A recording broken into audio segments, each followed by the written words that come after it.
E aí, jovens vencedores, tranquilos? Bora para mais um vídeo, dessa vez em Êxodo capítulo 3, tá? Se você quiser acompanhar a leitura, eu vou fazer só a leitura dos 2 primeiros versos com você.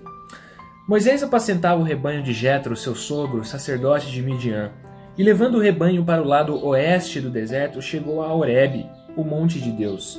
Ali o anjo do Senhor lhe apareceu numa chama de fogo, no meio de uma sarça. Moisés olhou e eis que a sarça estava em chamas, mas não se consumia. E eu vou parar por aqui.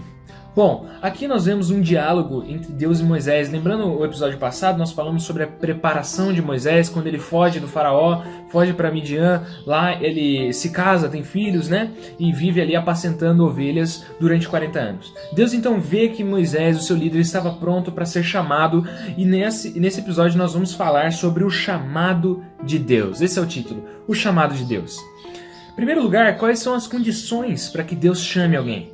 Em primeiro lugar, é que essa pessoa ela já tenha sido trabalhada por Deus. Ou seja, Moisés já estava pronto, Moisés havia sido preparado, moldado por Deus durante anos a fio.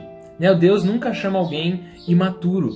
Deus chama alguém que já passou por muitas coisas, já foi preparado por ele, assim como fez com Jesus, né? Jesus demorou 30 anos para iniciar seu ministério, assim como outros grandes líderes. Deus faz com que a gente amadureça antes de nos chamar para uma missão importante. Em segundo lugar, Moisés também estava trabalhando, ele chama aqueles que estão já servindo. Deus, ele chama pessoas ocupadas. Sim, Moisés, como fala no versículo 1, ele estava apacentando o rebanho do seu sogro. Moisés, ele estava servindo, e servindo, aliás, sem ser notado, sem ser visto pelas pessoas. Ele estava servindo ali nos bastidores. Deus chama aqueles que já estão fazendo, aqueles que são humildes, que às vezes não estão sendo vistos, para fazer a obra dele.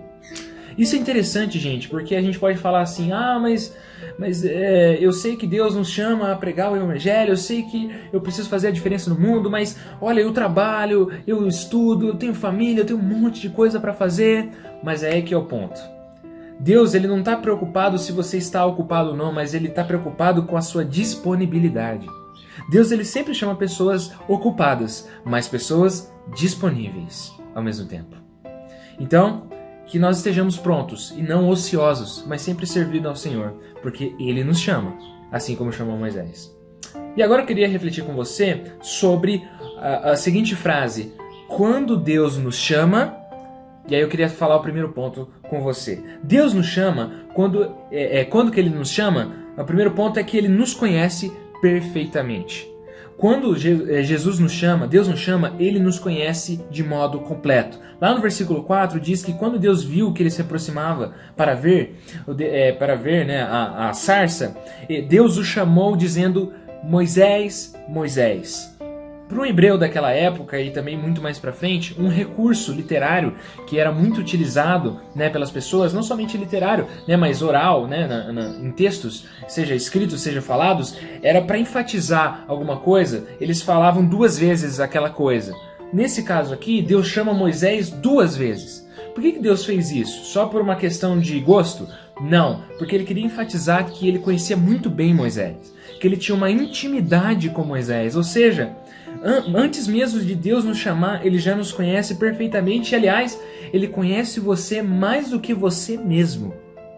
Isso é maravilhoso de saber, que nós temos um Deus que nos conhece, e nos conhece da cabeça aos pés. Em segundo lugar, quando Deus nos chama, ele nos chama ao temor. Versículo 5 diz que Deus chegou para ele e disse: não se aproxime, tire as sandálias dos pés, porque o lugar em que você está é terra santa. E diz que Moisés ficou com medo de olhar para Deus. Nós precisamos entender que Deus é um Deus santo, 3 vezes santo.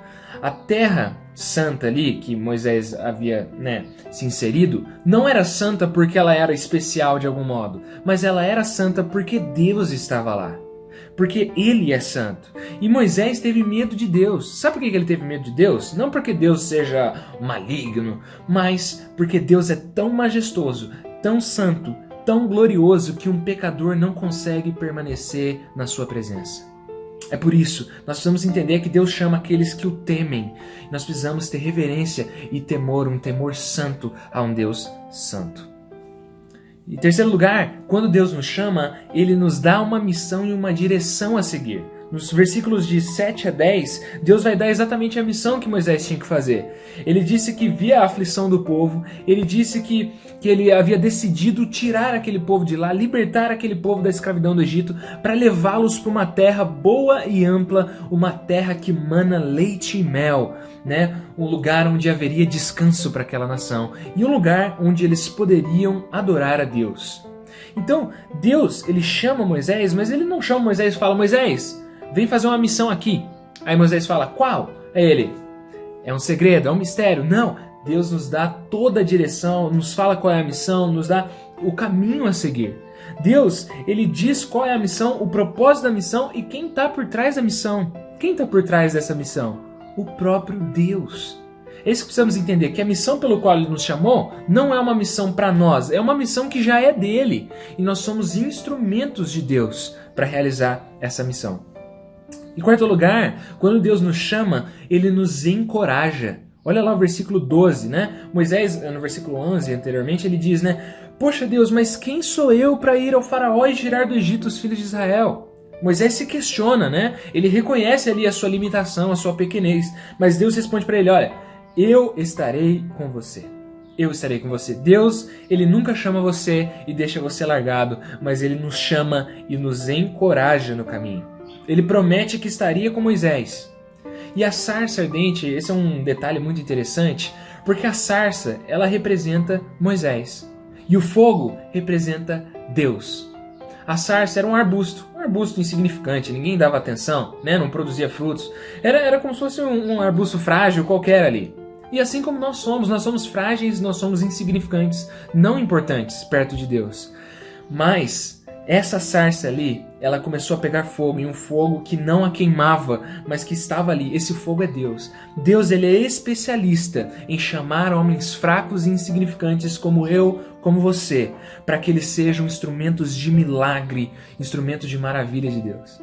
Isso é fantástico. Aquela sarça ardente era o potencial de Moisés, de reconhecer que ele era pequeno e mesmo assim não ter nada, mas mesmo assim ser usado pelo Deus Todo-Poderoso, que tinha todo o poder para fazer uma sarça arder e não queimar. Isso é fantástico. Você pode falar para mim: mas Raul, eu não tenho nada. Raul, eu sou tão pequeno, eu sou tão frágil, eu sou tão insignificante. É aí que é o ponto. É esse que Deus chama, quando a gente reconhece quão pequeno nós somos. E é esse que Deus quer enviar para a sua missão.